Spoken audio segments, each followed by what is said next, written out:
नमस्कार मित्रांनो. तर शासकीय किंवा निमशासकीय सेवेतून शिक्षण सेवक पदावर नियुक्त झालेल्या उमेदवारांसाठी एक अतिशय महत्त्वाचे शासन परिपत्रक 15 जून 2026 रोजी जारी करण्यात आले आहे.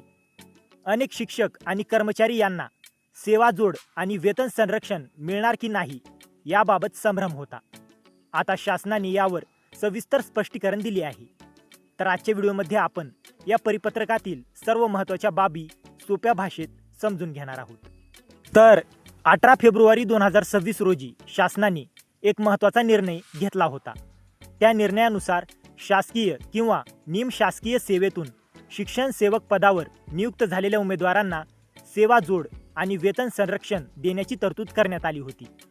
मात्र अनेक ठिकाणी या निर्णयाची योग्य अंमलबजावणी होत नसल्याच्या तक्रारी शासनाकडे प्राप्त झाल्या. त्यामुळे 15 जून 2026 रोजी हे स्पष्टीकरणात्मक परिपत्रक काढण्यात आले आहे. तर मुद्दा क्रमांक 1, गट क किंवा गट ड मधील कर्मचारी पात्र आहेत का? तर अनेक कर्मचाऱ्यांचा प्रश्न होता की शिपाई, परिचर, पहारेकरी, कक्षसेवक, लिपिक, तलाठी, ग्रामसेवक, पोलीस कर्मचारी अशा पदांवरून शिक्षण सेवक पदावर आलेल्या कर्मचाऱ्यांना सेवा जोड आणि वेतन संरक्षण मिळेल का? तर शासनाचे स्पष्टीकरण होय. कर्मचारी गट क किंवा गट ड मधील होता की नाही हे महत्त्वाचे नाही, फक्त काही अटी पूर्ण असणे आवश्यक आहे. जसे पूर्वीची नोकरी नियमित असावी, स्थायित्व लाभासाठी आवश्यक अटी पूर्ण केलेल्या असाव्यात, शिक्षण सेवक पदासाठी अर्ज सक्षम प्राधिकाऱ्याच्या पूर्व परवानगीने केलेला असावा आणि जुन्या व नवीन सेवेमध्ये नियमानुसार अनुमती असलेल्या कालावधीपेक्षा जास्त खंड नसावा. नंतर मुद्दा क्रमांक 2, वेतन निश्चिती कशी होणार? तर शासनाने याबाबत उदाहरणासह स्पष्टता दिली आहे. तर समजा एखादा कर्मचारी S7 वेतन श्रेणीत रुपये 25,200 वेतन घेत होता. जर त्याची निवड S10 वेतन श्रेणीतील शिक्षण सेवक पदावर झाली तर त्याचे वेतन S10च्या किमान टप्प्यावर म्हणजे रुपये 29,200 निश्चित होईल. जर S14 श्रेणीतील पदावर निवड झाली तर त्याचे वेतन किमान रुपये 38,600 वर निश्चित केले जाईल.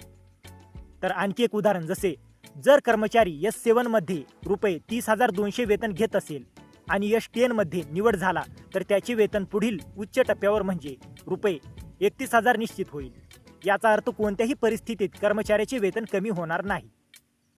नंतर मुद्दा क्रमांक 3, लाभ कधीपासून मिळणार? तर हा सर्वात महत्त्वाचा प्रश्न आहे. शासनाचे स्पष्ट उत्तर आहे की ज्या उमेदवारांचा शिक्षण सेवक कालावधी 18 फेब्रुवारी 2026 रोजी सुरू होता त्यांना वेतन निश्चितीचा लाभ 18 फेब्रुवारी 2026 पासून मिळेल. तसेच त्या तारखेपासून प्रत्यक्ष वेतन अदा करणे हे आवश्यक आहे. नंतर मुद्दा क्रमांक 4, परिवीक्षाधीन कालावधीत लाभ मिळणार का? तर काही अधिकारी असे सांगत होते की 3 वर्षांचा शिक्षण सेवक कालावधी पूर्ण झाल्यावरच वेतन निश्चिती होईल. तर शासनाचे उत्तर आहे हे चुकीचे आहे.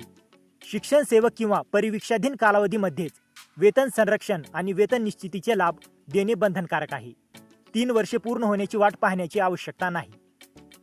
नंतर मुद्दा क्रमांक 5, सेवा जोड आणि वेतन निश्चिती कोण करणार? तर शासनाने सांगितले आहे की संबंधित नियुक्ती प्राधिकाऱ्याकडे जी कार्यपद्धती प्रचलित आहे त्यानुसार आवश्यक कार्यवाही करावी, म्हणजे स्वतंत्र नवीन प्रक्रिया नसून विद्यमान नियमानुसारच काम करावे लागेल. नंतर मुद्दा क्रमांक 6, नोकरी मानधन तत्वावर स्वीकारली होती हा दावा ग्राह्य आहे का? काही ठिकाणी कर्मचाऱ्यांना असे सांगितले जात होते की त्यांनी शिक्षण सेवक पद मानधन तत्वावर स्वीकारले असल्याने नियमित वेतन श्रेणी मिळणार नाही. तर शासनाचे उत्तर आहे असा दावा वस्तुस्थितीवर आधारित नाही. उच्च न्यायालयाच्या निर्णयांचा आणि वित्त विभागाच्या अभिप्रायाचा विचार करून शासनाने हा निर्णय घेतला आहे. त्यामुळे पात्र उमेदवारांना लाभ देणे बंधनकारक आहे. नंतर NPS आणि UPS संदर्भातील महत्त्वाची तरतूद. तर 30 मे 2024च्या वित्त विभागाच्या परिपत्रकानुसार 1 नोव्हेंबर 2025 नंतर सेवेत प्रथम नियुक्त झालेल्या कर्मचाऱ्यांची पूर्वीची सेवानिवृत्ती वेतनाच्या पात्र सेवेमध्ये जोडण्याची तरतूद आहे. ही तरतूद आता 100% अनुदानित खाजगी शाळांमधील पात्र शिक्षण सेवक, शिक्षक आणि शिक्षकेतर कर्मचाऱ्यांनाही लागू करण्यात आली आहे.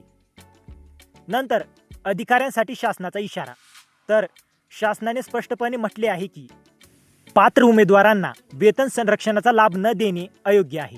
यापुढे अशा तक्रारी प्राप्त झाल्यास संबंधित अधिकाऱ्याला वैयक्तिकरित्या जबाबदार धरले जाईल. तर या परिपत्रकामुळे शासकीय आणि निमशासकीय सेवेतून शिक्षण सेवक पदावर आलेल्या हजारो कर्मचाऱ्यांना मोठा दिलासा मिळाला आहे.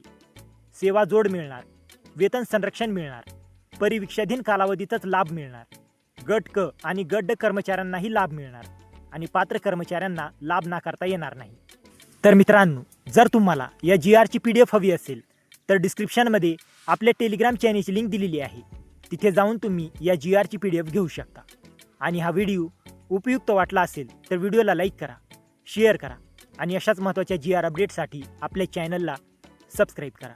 तर मित्रांनो, भेटूया अशाच एका महत्त्वाच्या पुढच्या व्हिडिओमध्ये. जय हिंद, जय महाराष्ट्र.